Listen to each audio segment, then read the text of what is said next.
Será que eu consigo fazer um pão fofinho em casa? Será que é possível? É possível, sabe por quê? Porque aí a gente vai resgatar aqueles pães de vó, aqueles pães que a nossa avó, que a nossa tia, né, faziam quando a gente era criança, ou se você não lembra disso, de repente a avó de algum amigo, uma pessoa mais tradicional que gosta de fazer o pão em casa, são os pães enriquecidos. O método de se fazer o pão antigamente era muito empírico. O que significa isso? Significa que as outras pessoas faziam um pão até sem saber como que aquilo funcionava. Então, era um alimento de base, né? O trigo é um cereal e o cereal é um grande alimento de base na nossa alimentação.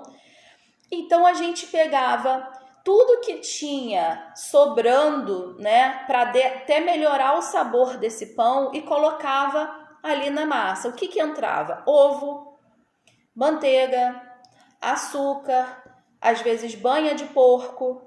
E aí a gente fazendo aqueles super pães que já serviam até como almoço. Esse pão enriquecido era importante.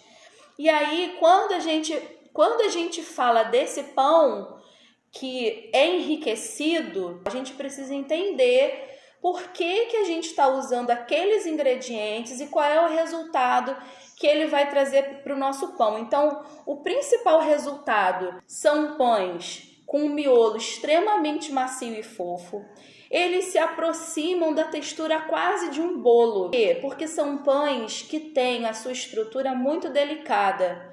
E todo pão que leva muito açúcar e muita gordura, esses pães de massa enriquecida são pães que têm aí de 30 a 50% de gordura.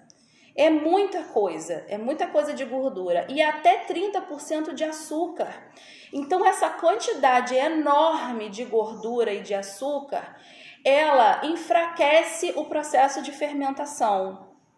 E aí o que a gente tem que fazer? A gente não pode sovar esse pão com toda a força da galáxia. É um pão que se sova pouco e às vezes a gente nem sova, a gente mistura, boleia, deixa ele fazer a primeira fermentação, depois retoma, porciona, modela e deixa ele fazer a segunda fermentação. Por quê? Porque ele se aproxima da textura de um bolo. E a gente sabe que bolo a gente não sova, bolo a gente mistura.